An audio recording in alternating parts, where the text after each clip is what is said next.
देखो क्या दे रखा है in the given figure, A O C is a diameter of the circle. तो ये सर्कल दे रखा है और ए ओ सी सर्कल का डायमीटर है, ठीक है ना। डायमीटर कौन सा, लॉन्गेस्ट कॉर्ड होगी जो कि सेंटर से होकर गुजरती है, ये डायमीटर दे रखा है। उसके बाद क्या है कि डायामीटर जो है वो सर्कल को ना दो सेमी सर्कल्स में डिवाइड कर देता है। तो एक सेमी सर्कल ऊपर हो गया, एक सेमी सर्कल नीचे हो गया।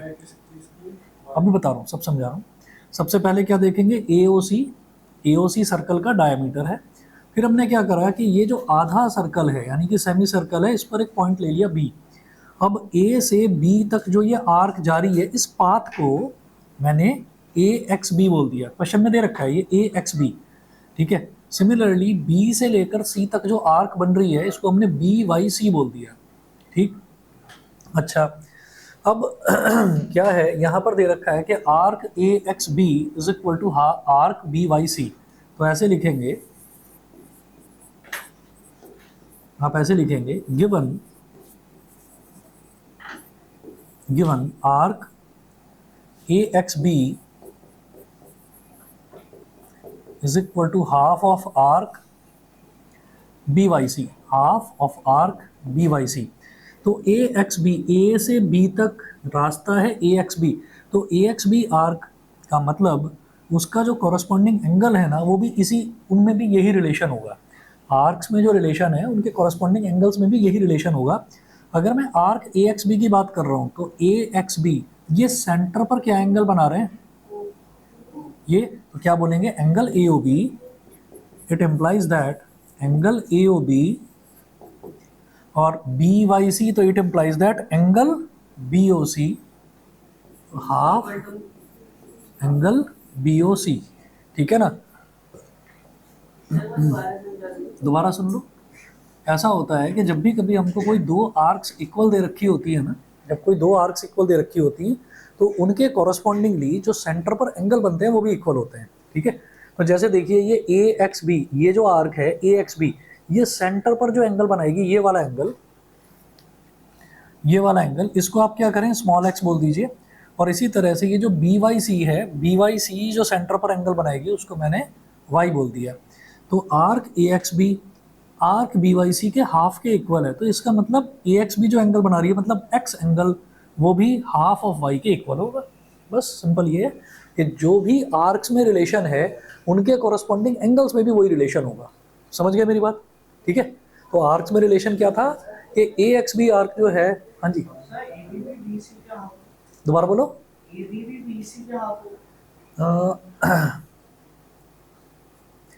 होता तो है ये, ठीक है, लेकिन इसको मैं जरा बाद में बताऊंगा। एक्चुअली नाइन्थ में नहीं करना है ये 10th में करना है। जो कॉरस्पॉन्डिंग हमारी आर्क्स होती है ना, आर्क्स के कॉरस्पॉन्डिंग जो कॉर्ड्स होती हैं वो भी, उनमें वो भी एक्चुअली इक्वल होती हैं अगर वो इक्वल आर्क्स हैं तो। लेकिन आर्क्स में रिलेशन क्या दे रखा है कि एक आर्क दूसरी आर्क का आधा है, ठीक है ना। तो ए बी भी बी सी का आधा होगा, ये रिलेशन होता है। ये 10th में करेंगे, आज नहीं करना, मतलब अभी नहीं करना, 9th में नहीं करना, ठीक है। तो फिलहाल आप ये समझें कि आर्क्स में जो रिलेशन है कॉरस्पॉन्डिंग एंगल्स में भी वही रिलेशन होता है। अच्छा, अब ये पूछ क्या रहे हैं, ये कह रहे हैं कि भाई आपको तो सिर्फ ये वाला एंगल बताना है, एंगल बी ओ सी। तो जरा मुझे ये बता दो एक्स और वाई में क्या रिलेशन है। Linear pair. लीनियर पेयर क्यों, क्योंकि जो डायमीटर है, डायमीटर एक स्ट्रेट लाइन होता है, स्ट्रेट लाइन पर एक पॉइंट पर इधर और इधर जो एंगल बनते हैं दोनों का सम 180 डिग्री। तो यहाँ लिखिएगा, since A O C is diameter that is, it is a straight line, that is, it is a straight line. So angle AOB plus angle BOC is equal to 180 degree. ये हो गया linear pair. अब angle AOB को हमने क्या बोला है, x बोल दिया, ठीक है। हमें निकालना क्या है, हमें तो BOC निकालना है। तो AOB को BOC के टर्म्स में लिख दो। AOB क्या है, half of angle BOC, half of angle BOC, इसको बोल दीजिए इक्वेशन नंबर 1। और ये तो एंगल BOC है ही, यहाँ लिख देना फ्रॉम फ्रॉम इक्वेशन 1 से मैंने ए ओ बी की जगह half of angle B O C लिख दिया। अब एंगल बी ओ सी को हमने क्या माना भाई, वाई माना, है ना। तो ये हो गया हाफ वाई मतलब y/2। तो ये एंगल बी ओ सी का मतलब क्या है, वाई है, तो y/2। और ये क्या है, वाई, तो y/2 + y। हाँ जी बताइए, बोलो। ठीक है, दोबारा बताते तो भाई आप ये देखिएगा कि angle A O B half angle B O C के इक्वल है, ये तो दे रखा है। अच्छा, अब क्या है कि एंगल ए ओ बी की जगह मैं half of angle B O C लिख सकता हूँ। तो मैंने, क्योंकि मुझे बी ओ सी निकालना है, ठीक है, तो इसलिए मैंने ए ओ बी की जगह half angle B O C लिख दिया। और ये बी ओ सी तो अपनी जगह है ही, जैसा लिखा हुआ है वैसे ही। सिमिलरली ये 180 भी ऐसा का ऐसा ही लिख दिया।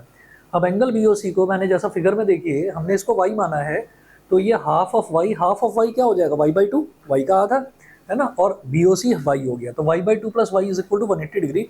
हमारा टारगेट क्या है, हम वाई निकालना चाहते हैं, बोलो।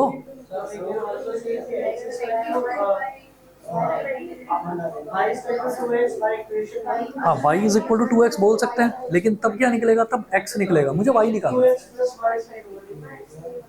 लिखा जा सकता है, लिखा जा सकता है, लेकिन अगेन बात सारी की सारी वही है कि मेरे को दोनों में एक सिंगल वेरिएबल रखना है। तो इसलिए मैंने इसको y में कन्वर्ट कर दिया, क्योंकि y ही एंगल बी ओ सी है, मैं एंगल बी ओ सी निकालना चाहता हूँ, ठीक है।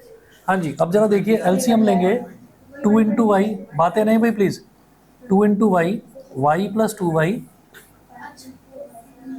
Upon 2 = 180 degree. y + 2y is 3y, तो 180 2 ज़ा 360 और 3 12 ज़ा 36, तो y = 120 degrees.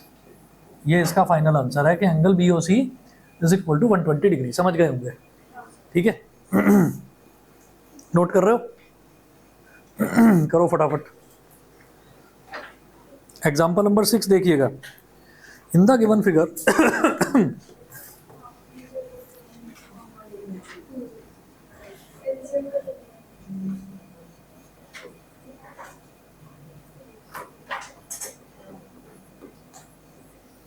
Example 6, in the given figure,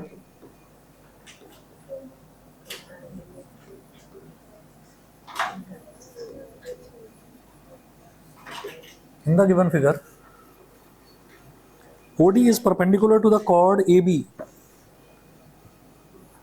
OD is perpendicular to the chord AB. ये बातें कौन कर रहा है भाई? Is perpendicular to the chord A B. मैंने कल वार्निंग दी थी, मुझे ना आप दोनों की आवाज़ ना आए, ठीक है ना।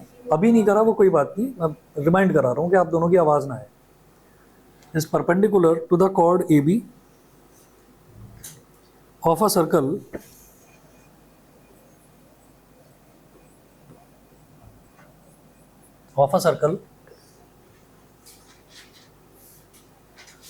whose center is O,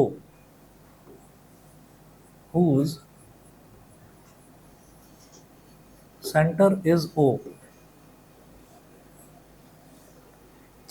full stop. If BC is a diameter,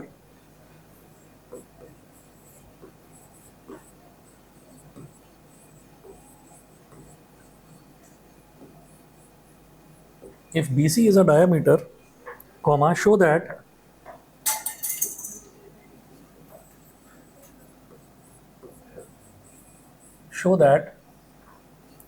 CA is equal to twice of OD। अब फिगर देखिएगा,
देखिए जी, ये फिगर दे रखी है। अब इस फिगर में जो डेटा है, डेटा और फिगर को मैच करो और जरा देखो क्या पूछा जा रहा है।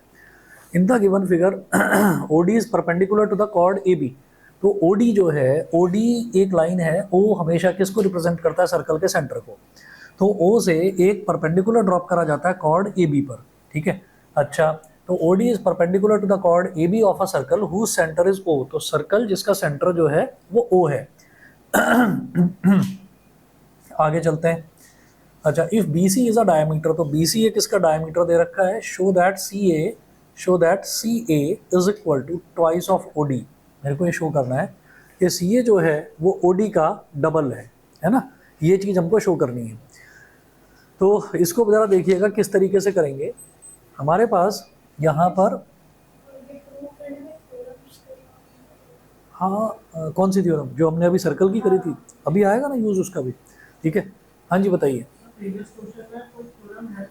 नहीं, प्रीवियस क्वेश्चन में किसी थ्योरम का कोई इस्तेमाल नहीं हुआ, ठीक है ना।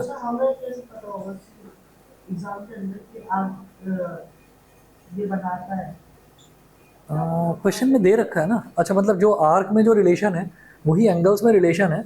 इसी को तो प्रैक्टिस कहते हैं भाई। आप ये क्वेश्चन करके जाओगे तो पेपर में देखते ही आपको समझ में आ जाएगा कि इस क्वेश्चन में मुझे ये करना था, ठीक है ना। अब जरा सुनिएगा, इसको देखकर याद आ रही है कोई थ्योरम? मिड पॉइंट थ्योरम मैंने करवाई है।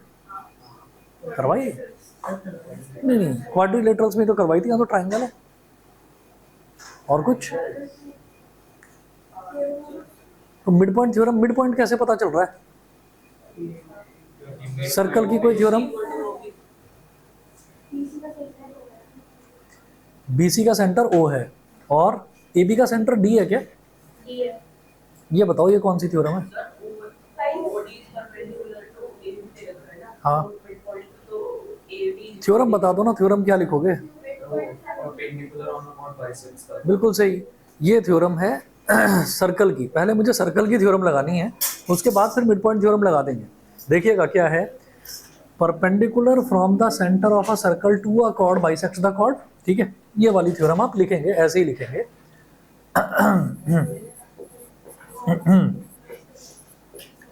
दे रखा है कि OD इसका परपेंडिकुलर है, यहाँ लिखेंगे OD is perpendicular on AB, it implies that AD is equal to DB.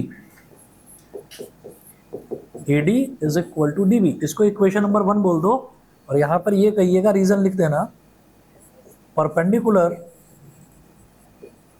From the centre of a circle, perpendicular from the centre of a circle. ऊपर लिख रहा हूँ मैं, नेक्स्ट स्लाइड पर लिख रहा हूँ, यहाँ तक नोट कर लीजिए सभी बच्चे। AD is equal to DB, AD DB के इक्वल है, तो यहाँ लिखेंगे perpendicular from the centre of a circle bisects the chord,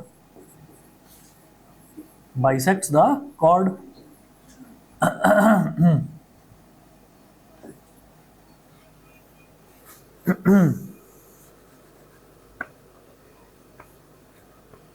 यहाँ तक नोट करें सभी बच्चे, फिर आगे बताता हूँ इसको करना कैसे। समझ तो आप सभी गए हैं, ठीक है ना। इसको आगे करना कैसे वो देखना है।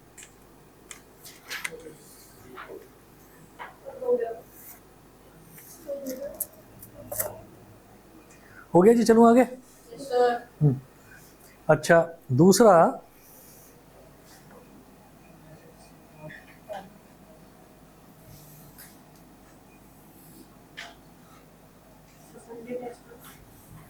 हाँ जी,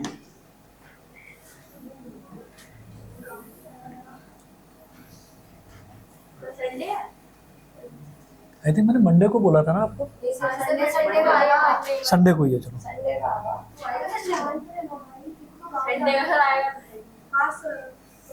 तुम तो आओगे नहीं संडे? ठीक है, ठीक है। हाँ जी, अब जरा देखिएगा क्या लिखेंगे इसमें आप।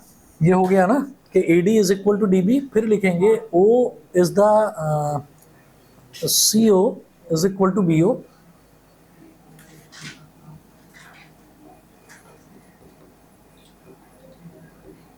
दोनों के दोनों रेडियस R के इक्वल हैं। फिर क्या लिखेंगे, यहाँ पर एक चीज और लिखनी है,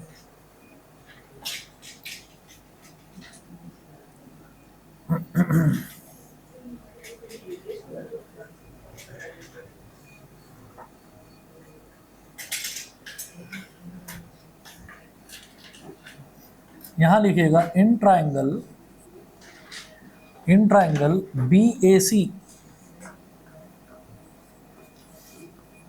इन ट्राइंगल BAC लिखेंगे DO इज पैरेलल टू या OD is parallel to AC,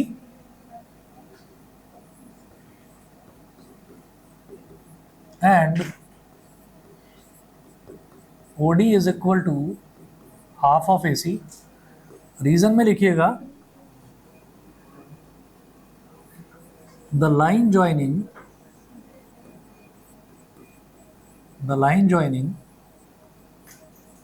the midpoints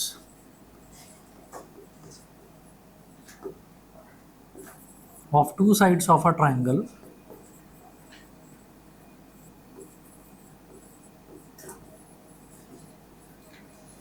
is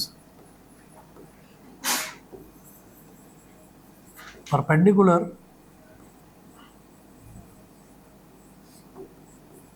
to the third side and equal to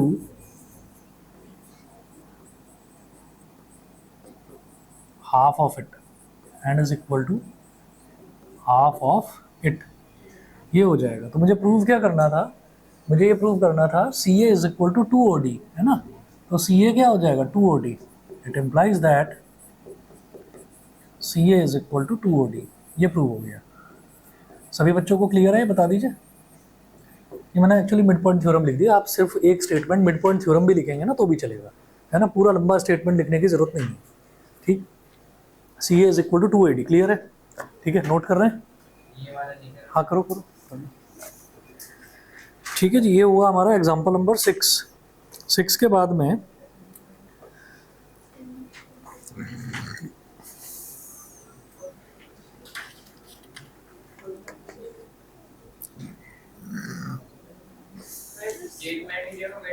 mid point theorem लिख देना, वही तो बता रहा था। आप मिड पॉइंट थ्योरम लिख दीजिए, है बेटा। इक्वेशन नंबर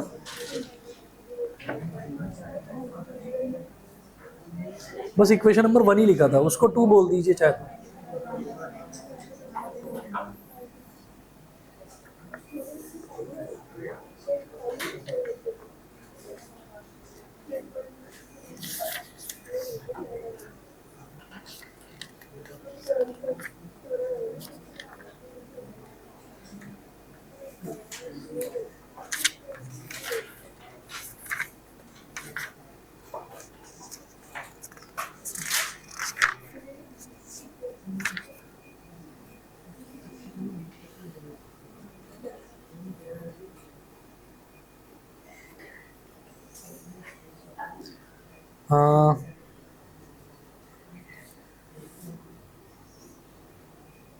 एग्जाम्पल नंबर 7 देखिएगा। इसमें कैलकुलेशन नहीं है, थोड़ा समझने वाला ही है। नोट करिए, 2 chords AB and CD of a circle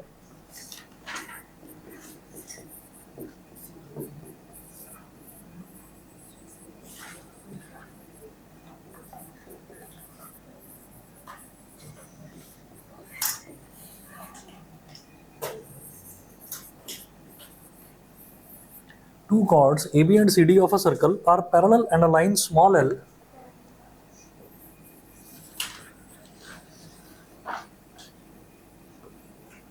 are parallel and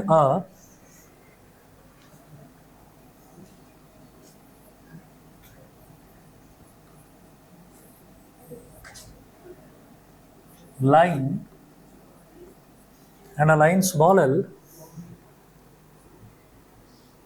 is the perpendicular bisector of AB.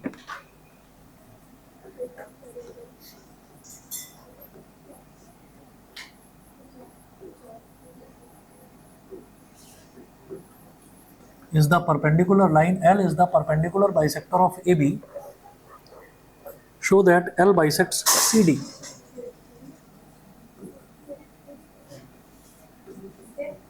Show that L bisects CD. ये है। अब देखिएगा फिगर नहीं दे रखी है इसमें, फिगर मेरे को बनानी है। वो बोल रहे हैं two chords A B and C D of a circle are parallel. तो एक सर्कल है, सर्कल में दो कॉर्ड्स दे रखी हैं, एक कॉर्ड है ए बी और एक कॉर्ड है सी डी, और वो दोनों की दोनों कॉर्ड्स आपस में पैरेलल हैं, ये दे रखा है। हाँ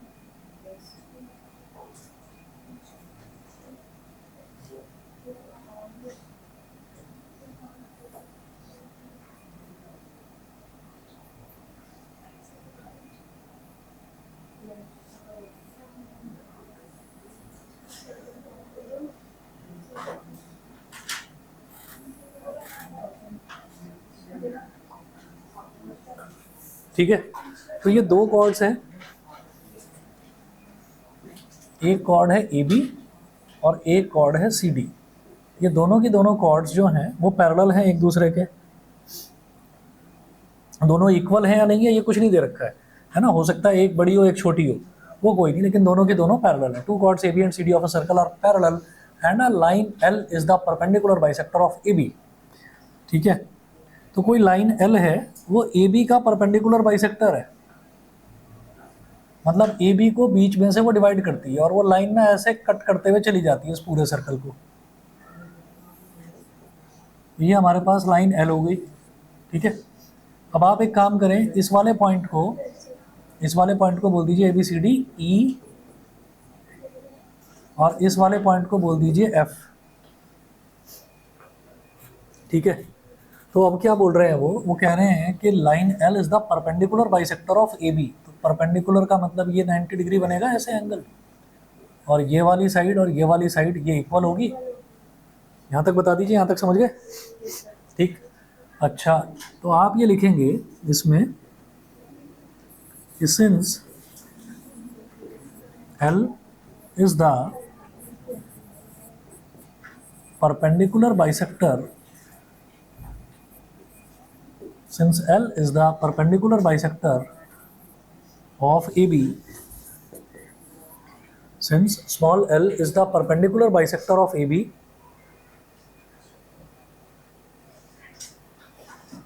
ये हाथ तो सीधा करो। ठीक है, पता नहीं कुछ ऐसा कुछ हो जाता है कि तुम थोड़े से टेढ़े हो ही जाते हो। Since L is the perpendicular bisector of AB, तो L जो है वो AB का perpendicular bisector है। ठीक है, तो हम ये कहेंगे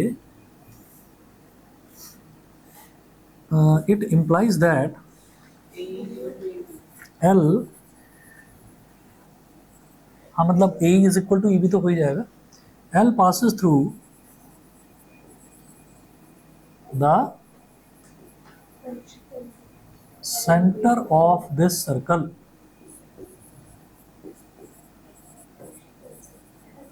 centre of this circle, because perpendicular from the center, perpendicular, इसके बाद मैं ऊपर ही लिख रहा हूं, दिख जाएगा।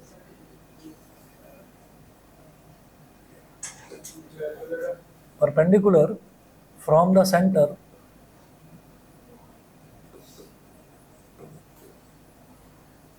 bisects the chord, bisects the chord। अब जरा ये देखिएगा कि perpendicular from the centre, centre से अगर परपेंडिकुलर डालें तो वही तो कॉर्ड को बाइसेक्ट करता है। तो ये जो लाइन एल है ये इसको बाइसेक्ट कर रही है और परपेंडिकुलर भी है, इसका मतलब ये हुआ कि ये जो लाइन है ये सेंटर से ही गुजरती है। समझ गया मेरी बात? ठीक है, ये हो गया। फिर एक काम करेंगे, सिंस, और ये ओ लिख दो इसको।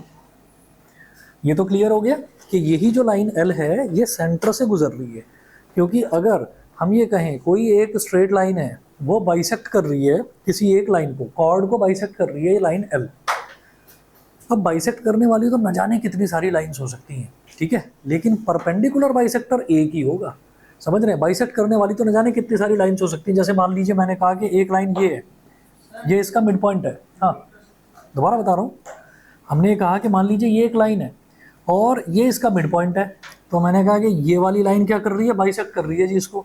ये वाली लाइन क्या कर रही है, ये भी बाइसेक्ट कर रही है। ये वाली लाइन ये भी इसको बाइसेक्ट कर रही है। तो ये जो बड़ी लाइन, ये वाली जो लाइन है जिस पर मैंने एरो लगा रखा है, इसको पहली लाइन, दूसरी लाइन, तीसरी लाइन सब बाइसेक्ट कर रही है। तो न जाने कितनी सारी लाइंस हैं जो किसी एक लाइन को बाइसेक्ट कर सकती है, लेकिन परपेंडिकुलर बाइसेक्टर एक ही होगा। अगर कोई कहे कि परपेंडिकुलर बाइसेक्टर कौन है, तो हम कहेंगे भाई परपेंडिकुलर बाइसेक्टर तो यही है, ये वाली लाइन है, यही 90 डिग्री पर जा रही है, इसको आधे आधे में डिवाइड करती हुई। तो परपेंडिकुलर बाइसेक्टर जो लाइन दे रखी है वो सेंटर से ही होके गुजरेगी, क्योंकि ये थ्योरम है कि सेंटर से जो परपेंडिकुलर ड्रॉप होता है वही किसी कॉर्ड को बाइसेक्ट करता है। तो इसका मतलब ये वाली लाइन अगर इसको परपेंडिकुलरली बाइसेक्ट कर रही है तो भाई फिर ये सेंटर से ही गुजरेगी। ये मैं आपको समझाने के लिए लिख रहा हूँ, आपको तो बस ये लाइन स्टेटमेंट लिखना है, because perpendicular from the centre bisects the chord. समझ गए? ये जो लाइन एल है ये सेंटर से होकर गुजर रही है, ये क्लियर है? हाँ, क्यों? पैरेलल लाइंस हैं तो बताओ। नहीं, सही रीजन बताओ, और सोचो, सही बता रहे हो, जरा सा बताओ और कुछ आगे। परपेंडिकुलरली बाइसेक्ट क्यों कर रहा है? पैरेलल है ये मान लिया, पैरेलल के बाद जरा बताओ ना। परपेंडिकुलर का मतलब 90 डिग्री, 90 डिग्री। अच्छा, ये एंगल 90 डिग्री है, ये ए बी है, ये मेरी एक बात सुन लीजिए, ए बी और सी डी पैरेलल है, तो ये जो लाइन एल है ये कैसे बिहेव कर रही है? ट्रांसवर्सल की तरह। ये, अरे अभी इसकी बात करो ना, ये 90 है तो ये भी 90 हो जाएगा, कॉरेस्पॉन्डिंग एंगल, बस ये सुनना चाह रहा था, कॉरेस्पॉन्डिंग एंगल, ठीक है ना? तो ये जरूर मेंशन करिएगा कि ये वाली लाइन इस वाली लाइन के पैरेलल है। मैं वही लिख रहा हूँ, since A B is parallel to C D and L is a transversal. ठीक है, याद रखिएगा ये जो चैप्टर है ना, ये वाला और आपका क्वाड्रिलेटरल वाला और एक ट्राइंगल वाला, ये 3 चैप्टर में रीजंस लिखने में कंजूसी मत करना, ठीक है ना? तो रीजन जो भी आपको याद आता है वो रीजन लिखो वहां पर, ठीक? वो रीजन लिखने के ही नंबर मिलेंगे। तो L is a transversal, therefore ये वाला एंगल आप इसको बोल दीजिए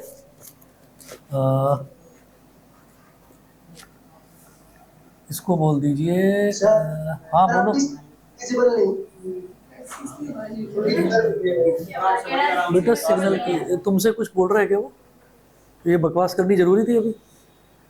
हाँ, मैं ये कह रहा हूँ कि एक बार रीजॉइन करके देख लो, उधर से तुम्हारी आवाज़ भी ना कट कट कर आ रही है। समझ में आ रहा है? और वो भी टुकड़ों में उसकी आवाज़ आ रही है, इसीलिए मुझे लग रहा है कि वो दिक्कत है उधर network. Since AB is parallel to CD and L is a transversal, therefore इस पॉइंट को मैंने G बोल दिया, angle GEB is equal to angle OFD। Angle GEB is equal to angle OFD is equal to 90 degree. Reason में लिखिए corresponding angles, corresponding angles, ठीक है ना? आगे सीधा सीधा कि भाई ये सेंटर है और ये परपेंडिकुलर है, तो ऑब्वियसली ये वाली लाइन तरीके से दोनों इक्वल हो जाएंगे। तो लिखिएगा, since OF is perpendicular on CD, therefore CF is equal to FD।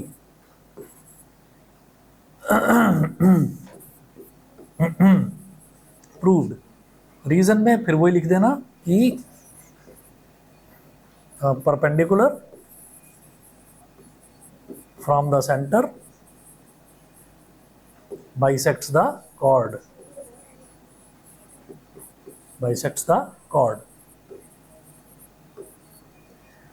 CF is equal to FD। समझ गए?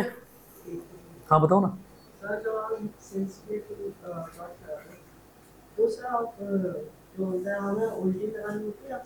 सिंस, ये तो हो गया सिंस या फिर बिकॉज, है ना? और ये जो ऊपर एक डॉट नीचे दो डॉट, ये देयरफॉर के लिए होता है।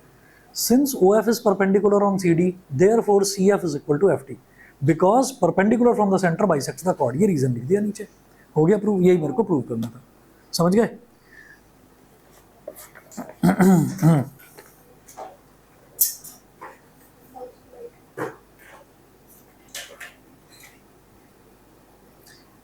एग्जाम्पल नंबर 8 जो है वो इसी का उल्टा है।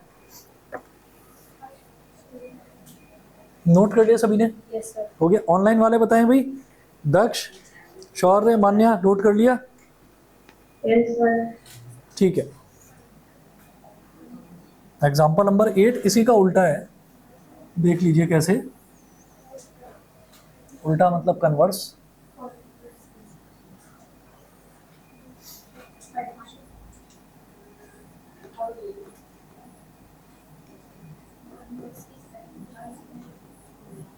हाँ जी, नोट कीजिएगा। If a diameter of a circle bisects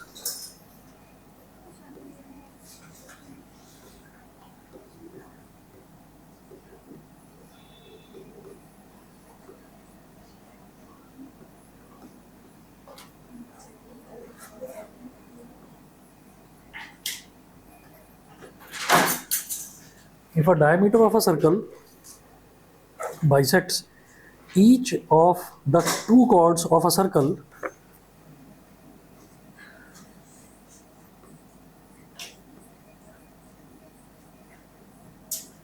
each of the two chords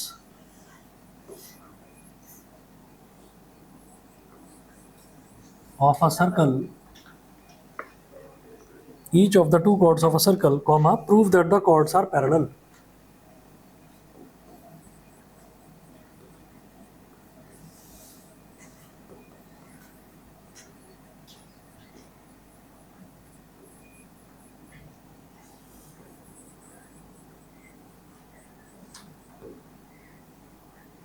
Prove that the chords are parallel.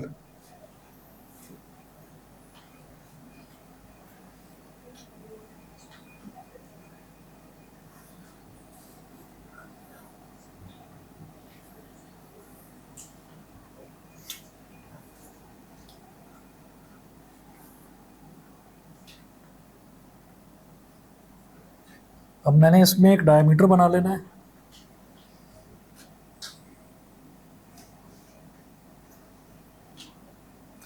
अब सर्कल में बहुत सारी कॉर्ड्स हो सकती हैं, तो हमने कहा कि कोई दो कॉर्ड्स आप ले लो, और वो ये कह रहे हैं if a diameter of a circle, तो सर्कल में डायमीटर भी हम कितने बना सकते हैं? बहुत सारे बना सकते हैं डायमीटर। ठीक है भाई?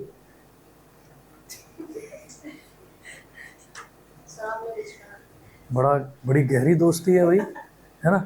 ये ऐसे मुड़ मुड़ कर उसको देख रहे, निहार रहा है बस, है ना? और वो मुस्कुरा रहा है बस। वाह, ना ये कुछ बोल रहा है ना वो कुछ बोल रहा है। वाह, बहुत सही, है ना? ये है मेरे प्यारे दोस्त, तू आज मेरे से अलग क्यों बैठा है? वाह भाई वाह। हो जाता है? हाँ भाई, हो जाता है, हो जाता है, हो जाता है बोला सर मैंने। हो जाता है सर हो जाता है बोला सर, ये गलत बात है सर। आप मैंने के साथ ऐसी करते हैं हाँ, हमेशा ऐसे ही करता हूँ मैं। सर। प्लीज सर ऐसे मत करो। तुम्हें देखकर मुझे कुछ लगता है ना, कि मुझे कुछ करना चाहिए, इसलिए मैं करता हूँ।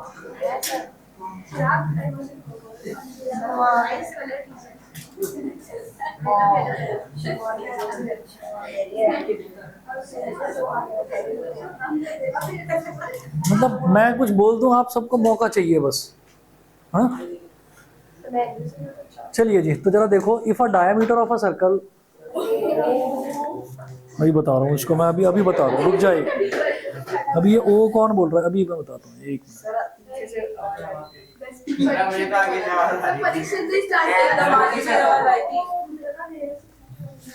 हाँ जी, ऑनलाइन वाले बच्चे 1 मिनट रुकिए जरा, लाइट गई थी इधर।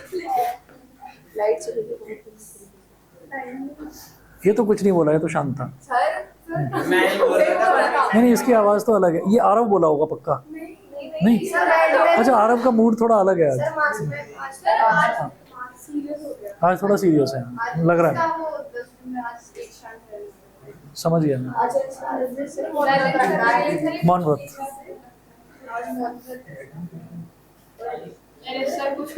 अरे तुम्हें सीधा बैठने के लिए बोला था, स्प्रिंग लगी हुई है कुछ कमर में एकदम।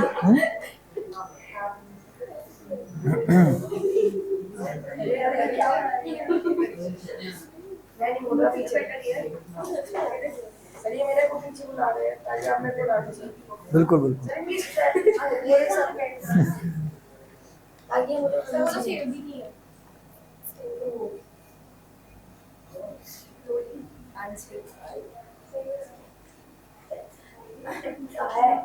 फिर वही बात, सर मारिए बार सर तो तुम सुनो ही मत, मारिए सर।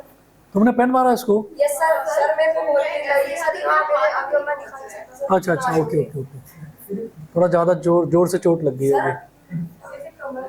सर अभी मेरे को सर्जरी का हड्डी आना पड़ेगा उधर। सर्जरी के लिए बॉडी में कुछ होना तो चाहिए। ये बताने को नहीं आता। अच्छा, खराब है सर। सर्जरी कराने जाओगे, डॉक्टर कहेंगे बेटा पहले कुछ खा पी के आ। ऐसे मतलब करते नहीं है सर। उनको बोलते हैं बेटा मैं लोग क्या करूं रोड लगता है।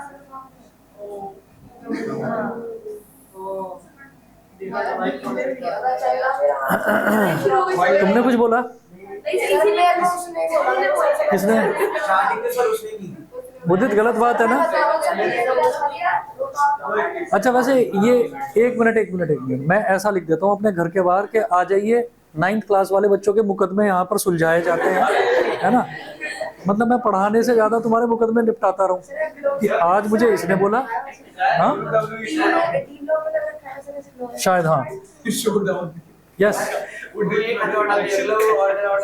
हाँ वही लग रहा है मेरे को, ऐसे ही करना पड़ेगा। चलो भाई लिखो इधर।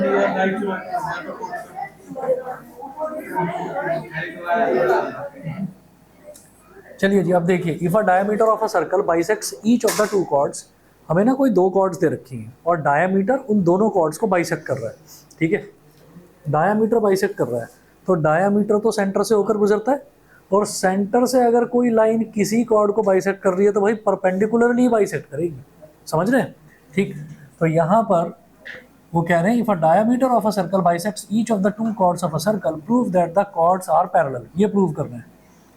यहाँ 90 डिग्री का एंगल बनाइए, यहाँ भी 90 डिग्री का एंगल बनाइए, और इस वाले पॉइंट को बोल दो ABCD, इस वाले पॉइंट को बोल दो E, इस वाले पॉइंट को बोल दो F।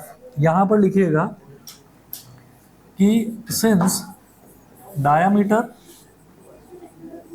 अच्छा डायामीटर को आप बोल दो, ये वाला पॉइंट E है, ये वाला पॉइंट F है, डायामीटर को बोल दो P और Q। यहाँ लिखें since diameter PQ is bisecting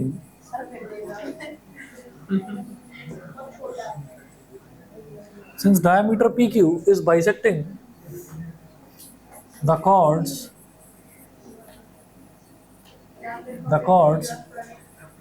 AB and CD, and we know that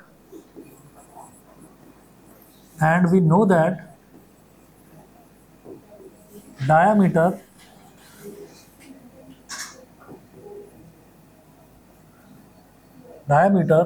passes through the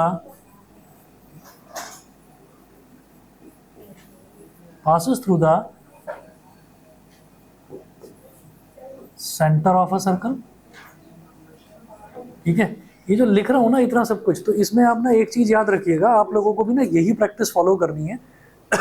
जब एग्ज़ाम होगा तो लिखना और रीज़न लिख कर आना। रीज़न प्रॉपरली आप एक्सप्लेन करोगे ना तो टीचर को कहीं पर भी मौका नहीं मिलेगा कि वो आपका आधा नंबर भी काट पाए। तो उसमें लिखना बहुत ज़रूरी है। आप ये देख रहे हैं कि इसमें कैलकुलेशन वर्क नहीं है ज़्यादा, इसमें एक्सप्लेनेशन वर्क ज़्यादा है इस चैप्टर में। तो आपको वो रीज़न लिखना ज़रूर है यहाँ पर। अब देखिएगा कि वो डायमीटर जो है वो सेंटर से गुजरता है, and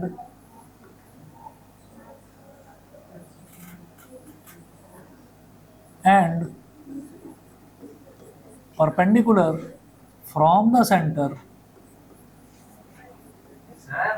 हाँ बोलो। ऐसे नहीं कर सकते CD और AB को 180 का सम बैठा। अभी आ रहा हूँ, उस पर भी आ रहा हूँ। And perpendicular from the centre bisects the chord, so angle OEB is equal to angle OFD is equal to 90 degree, क्योंकि डायमीटर सेंटर से गुजरता है और सेंटर से अगर कोई लाइन जा रही है और किसी कॉर्ड को बाइसेक्ट कर रही है, इसका मतलब क्या हुआ? इसका मतलब ये हुआ कि भाई वो ज़रूर परपेंडिकुलर ही होगा। तो इसलिए मैंने लिख दिया कि angle OEB is equal to angle OFD is equal to 90 degree. 90 हो गए। उसके बाद हम क्या कहेंगे वही चीज़ जो इन्होंने बोली कि angle O E B plus angle O F D, है ना भाई। अब हम क्या कर सकते हैं, को इंटीरियर एंगल्स का सम क्या होता है 180 डिग्री। तो लिखेंगे angle O E B plus angle O F D is equal to O E B और O F D. O E B भी 90 डिग्री है, ओ एफ डी भी 90 डिग्री है, is equal to 180 degree. That is sum of co-interior angles is 180 degree. So the lines must be parallel. Lines must be parallel.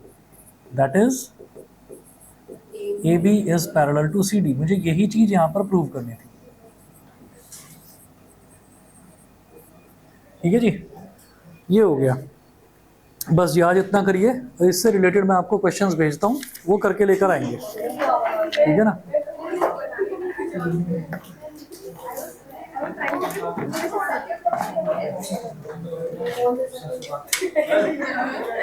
हाँ जी, एक minute.